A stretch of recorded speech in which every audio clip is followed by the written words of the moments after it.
This is a great, great city with great, great people.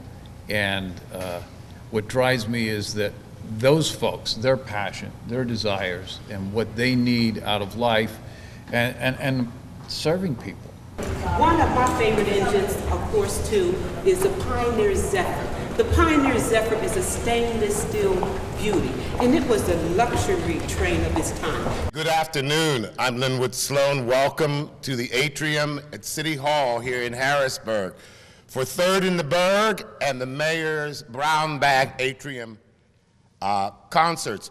We welcome those of you who are in the building to come out to the landings, those of you who are in the room to draw close, those of you who are with us at Channel 20, go out to the kitchen, make a little plate, and gather in front of your television. We want to start with the exciting artwork for our Summer in the City series. You may see these on buses, on broadsides, and on bus shelters. This is the excitement of Harrisburg this summer, and we encourage you to go to stayandplay.com to discover all the great things that are happening in Harrisburg this summer. We are featuring 3 great parks: Reservoir Park, City Island, and the Italian Lake, with concerts each Saturday evening at the Reservoir Park. And some really wonderful, wonderful twilight concerts at the Italian Lake. And I have it upside down, the mayor reminds me. I want to thank the mayor and his senior staff for allowing us to bring art and culture to the atrium. I want to remind you that you can get one of these cards on your CAT bus or any barbecue place, beauty shop, or Chinese food store along the way that will remind you of the concerts that are left at the Reservoir Park and at the Italian Lake. Each session, we would like to honor one of those people who are on the front line of Harrisburg. We call this program the Harrisburg Honors Program. Treat them like the heroes that they are, and the hero that I'd like to introduce today is Mr. Roy Chris. Roy, will you join me at the microphone?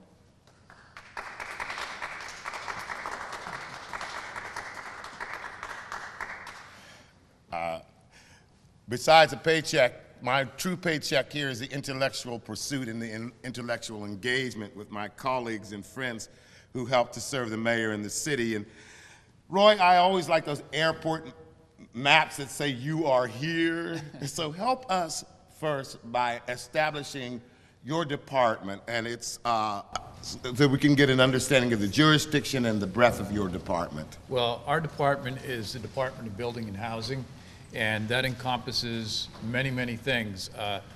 It oversees HUD funds, which are the CDBG funds, which we've just had a large conversation about. We've passed the budget. ESG, which is emergency services, and then HOME, which are the programs where folks, if they have a furnace that has failed or the roof is leaking, they can come in, and we provide grant monies for that and opportunities to help them get what they need. We also have the lead program, which is for lead abatement. It's a national program that helps to remove lead from the home and to check people to make sure that they're healthy, young folks and seniors. And what are the topmost issues that are facing your department today? I think that they're the same issues in almost any city in America, our crumbling and aging infrastructure.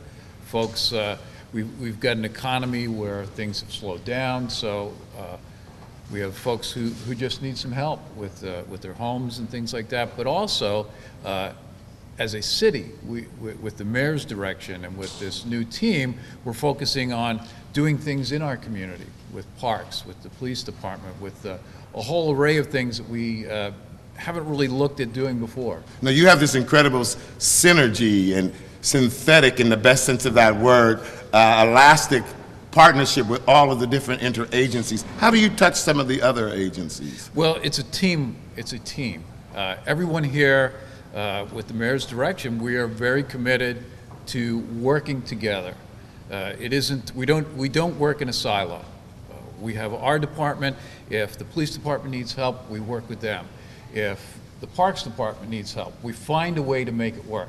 We look for avenues that other folks may not have looked at before. The whole idea is that this is a team, it's a community, we're all in this together, and together we'll get there. And speaking of avenues, what was your avenue or pathway to this position? How did you arrive on the mayor's team? Well, it's a long story. I mean, I was a school teacher for many years, and then I went back into private industry.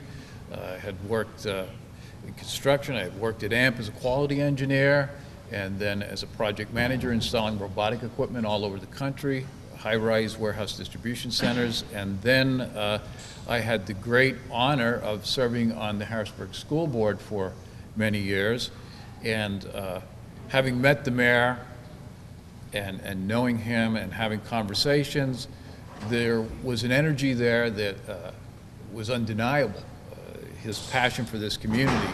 So through campaigning and stuff, we got to know one another. He got to know my background, my relationship with the trades, my commitment to the community, and all of the things that I had done. And when the mayor approached me, I had to say yes. You have this incredible passion. What drives you as you get up and come into City Hall and into your jurisdiction? What encourages you each day? Well, what drives me here is a 2002 Chevy S10 pickup. But what really drives me is the community, the folks, the neighborhoods. This is a great, great city with great, great people. And what drives me is that those folks, their passion, their desires, and what they need out of life, and serving people. The idea really that motivates me is motivating other folks, because for too long this community has looked down on itself when we shouldn't. There's so many great people. This is it's the state capital, and quite frankly, it's the greatest city in Pennsylvania. So many great people. Who are some of your heroes, and who are the people that you turn to or look to as you model yourself as a leader in this community? Well, I have a lot of heroes, but Benjamin Franklin is a hero of mine, because I think it took a lot of moxie to hold that group of folks together and to say, you know, now we shall all hang together, or most assuredly we shall hang separately. And I respect that. James K. Polk, President Polk, most folks don't know a lot about him, but the fact that you know, he ran for one term and he expanded the nation, just the territory, by almost 2/3, and helped to establish the Federal Reserve System and his commitment. Then there are folks such as Harriet Tubman, free but continues to put her life at risk for others. Rosa Parks, no, just that statement, the courage, the tremendous courage to do that. John Kennedy is a hero, not because of the fact that he was a president, but the fact that many people don't know of his medical history, and the fact that every day he was in so much pain, yet his commitment to our nation and to suffer through that was tremendous. And then maybe lastly, Vince Lombardi. Vince Lombardi, and why? Because a commitment to purpose, motivating people to get the best out of them, believing in them and helping them to see in themselves the greatest abilities that they had, and getting that out of them. I think that those are great people. So Roy, we are approaching the 200th day on August 15th of this administration and this team. Some days are long days, other days are fleeting days, but when you put your signature on the mayor's plan and your signature on the city, what would you like your legacy to be? Well, I guess back to Ben Franklin. Write something worth reading, or do something worth writing about. Write something worth reading, or do something worth writing about. And Roy, the last question is, how can the citizens, those in the room and those beyond us, at Channel 20, how can they help? Walk out the door, say hi to someone, ask a young person their name, be a part of this change. Believe in yourself, believe in your neighbors, be a good steward. A good life worth living isn't worth living without helping others. And this community is full of really good people, so just get out there and help each other. This is the state capitol, and we should all treat it as such. Roy, Chris, you are a hero. We honor you today. Thank you very much for your service to the mayor and to the city of Harrisburg. So I'm wearing this tie today because of two reasons. One is today is the last day for about 1,000 children who have participated in our summer enrichment program. They are at Knoebels even as we speak, enjoying the end of their summer enrichment and education experience. And so we honor the Harrisburg school system, the mayor's commitment to lifelong learning and enrichment as we celebrate them out across our community. Also, today is the first day of the beginning of a design process which will result in the upgrade of the 4th and Emerald Playground. It is design day for us. And children are meeting at 4th and Emerald even as we speak, and they are drawing their visions of what that playground should be. So I wear this tie as a catalyst for that day. Be sure to get your lottery ticket, your drawing ticket. We'll have a drawing after I introduce our guests. I've been working on the railroad all the livelong day is a song that I learned. By the way, Dinah, won't you blow your horn, and ballin' the jack are all railroad terms. Ballin' the jack means opening up the brake and letting it free wheel and free ride.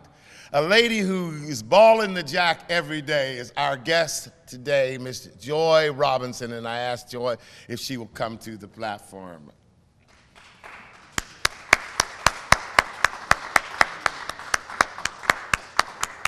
Miss Robinson is a first. She'll tell you all about it, but if you ride Amtrak, if you watch Norfolk Southern go by, you will have experienced some of the work of Miss Joy Robinson. Thank you to City Hall. Thank you. And the program is yours. Thank you. Good afternoon. Good afternoon. I hope you are enjoying your lunch. And thank you, Mayor. I have a fascinating program for you, and it's all about trains. And I'm sure a lot of you love trains, right? Well, I will be talking about trains. I will be sharing with you the fastest train in the United States, the biggest engine in the world, and I'll tell you about the people that work on the railroad and safety, which is so important. So, first of all, I would just like to share, I was looking for some information about the women that work on the railroad, and I found this fascinating picture. It is a picture of engine shiners. That's what women used to do. That's what black women were allowed to do. They were allowed to shine the engines. But now today, we can run the engines. So, as I said to you, I have an interesting presentation, but I'm just going to share a little bit about some of the engines. Let's go way back, way back, when steam engines were king and their big driving wheels ruled the rails. Well, of course you'll see a steam engine chugging along the track, and it would look something like this. It was fueled by wood or coal, and the water would produce the steam. But as time progressed, the engines changed, and there's so many that I will not be able to share all of them with you.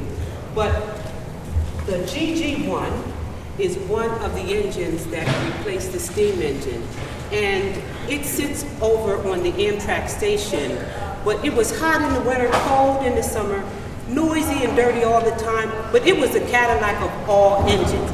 Because you want to know why? It lasted for 48 years. So this is the engine that lasted the longest. And one one of my favorite engines, of course, too, is the Pioneer Zephyr. The Pioneer Zephyr is a stainless steel beauty, and it was the luxury train of its time. You could sit and eat on this train the first time, and it was built in 1934.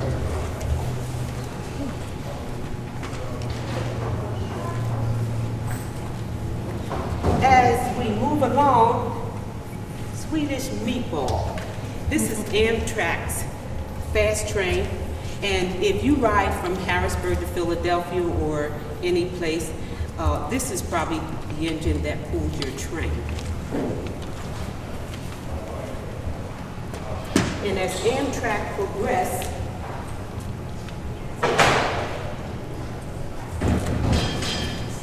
(1999), the Acela came.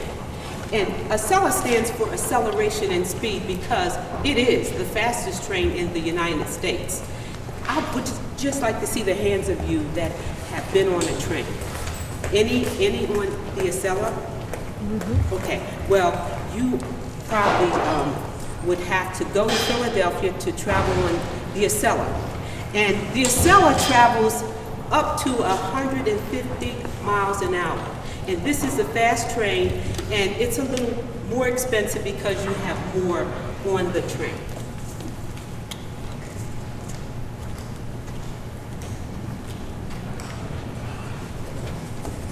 This is called the SD90 Mac. This indeed is the biggest and the heaviest engine in the world. It weighs 425,000 pounds. It stretches 80 feet long, and these are the engines that I used to drive. This is the biggest engine in the world. I call it the bomb. And it's a challenge to become an engineer. And there's a lot of things that engineers have to carry. They have a lot of books, of course. And if you become an engineer, you will get an engineer's license. So you carry your license, you carry your books, and your tools, and some gloves, and a lot of things. If you travel, I travel from Harrisburg to Philly a lot. So of course I have my clothes, got a shirt here, always a Philly lady. I have my toothbrush, and then I got some popcorn. And I got my nail polish, and I have my lipstick.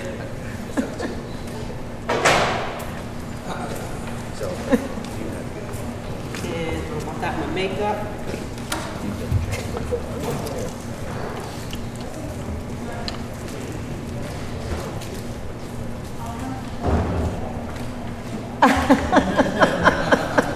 Because a girl has to look good even if she's driving a train.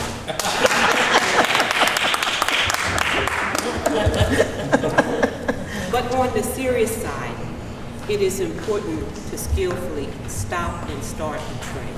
And there is a lot to doing that. You know, as they said in the video, you have to learn all the signals. And there's over 100 signals that you must learn. And you can't miss one. If you miss one, you fail. You have to get 100% on the signals. You know how sometimes they say, well, oh, you can get 75% on the test and you can pass. But on the signals, you must know them 100%. Now, they will give you another chance, as I said, to retake the test. But if you fail, you have to go and find another job, unfortunately. So it's a tough job, but somebody's got to do it. And on the video, you've seen all of the tools that they have. Well, this is for the reverser, because a train can only go forwards or backwards. And this is the engine brake. There's 3 types of brakes on an engine, and I'm sure some of you didn't even know that, right? There's 3 types of brakes. So we use all those brakes to stop a train. This is for the engine, so you apply and release the engine brake. There's another brake called the dynamic brake that changes the traction motors into generators and slows down the train. This big red brake is called the big brake because This is the brake to apply from car to car to car if you are going to stop the train. And if you put the train into emergency, you use this brake. So there's 3 different types of brakes to stop a train. Now, one other thing that I thought was so important is if a train, I have the approximate stopping distance at 55 for a car, a truck, a trolley, and a train. You see, if a car is traveling at 55 and he sees a cat in his way and he applies his brakes or her brakes, it'll take that car 200 feet to stop. If you are on a school bus and you apply your brakes, it's going to take 230 feet to stop. A tractor trailer, 300 feet. But a trolley, about 800 feet. But a freight train that may have 100 loads of coal or something like that, it would take 5,280 feet. That's a mile or more. And to the fellas, that's 18 football fields. So that says that it takes a long time to stop a train. Trains can stop, but it's going to take a train a long time to stop. And since a lot of people are confused about train safety, Operation Lifesaver has a wonderful program that teaches us and children about safety. And we have a simple slogan, and it's look, listen, and live. Because if you look and listen, you can live when you cross the tracks.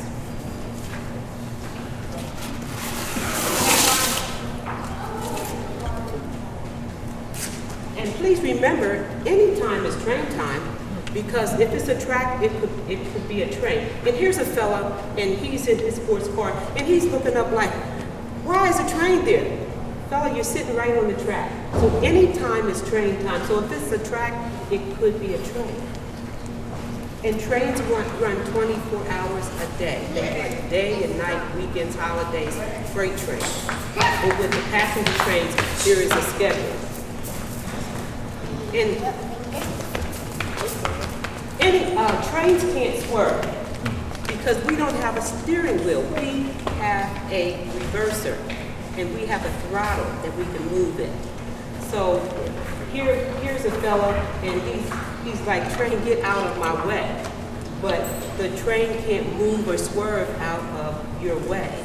He can only go forwards or backwards. One thing that I would often see is a lot of people trespassing. You know why? Because they want to take a shortcut. Here's a fellow, he's surfing. So he says, well, I'm going to take a shortcut. But that's a terrible thing to do because he could get hurt or killed. And here's some teenagers, they're on the track, they're partying on the railroad tracks. Can you imagine? That's not a place to party or have a good time. But they're sitting on the tracks, talking, and then they got the music playing. And if a train could come, they wouldn't even hear the train coming. So they both would probably lose their lives. So it's important to not trespass or play or party on the railroad tracks.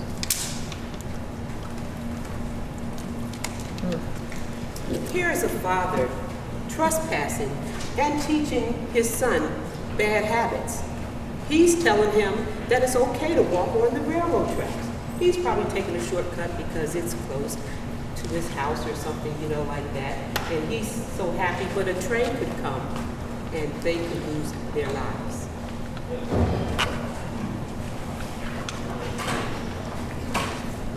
Often, a lot of people think it's fun to put things on the track because they want to put a penny and see how the engine, how the wheel will flatten it, you know, and they do all kinds of stuff on the track.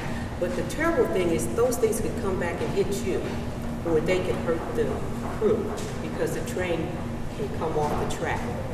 So these are things that we don't like to do or see. Here you see there is a driver and he's waiting at the gates. The gates are down and the lights are flashing and he is just waiting for the gates to come up. But here is an impatient driver. He decides to come from behind him and come out into the path of a moving train. That is not a good sight. And then the other thing is, He probably seen the first train, but here it says there's 2 tracks, so the second train can come. And he's probably waving because he probably was able to get by that time. But the next time, he may not.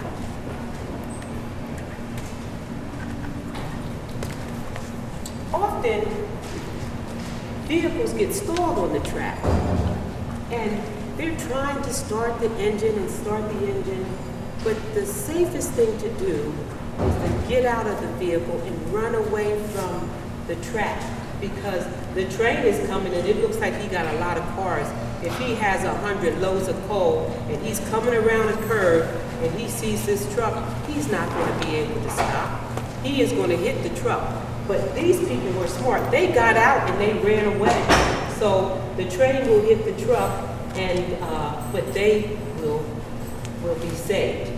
So if your car stalls on the track, get out and run away.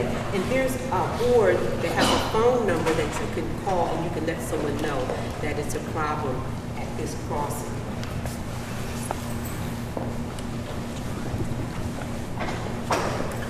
So it is important, again, to look, listen, and live.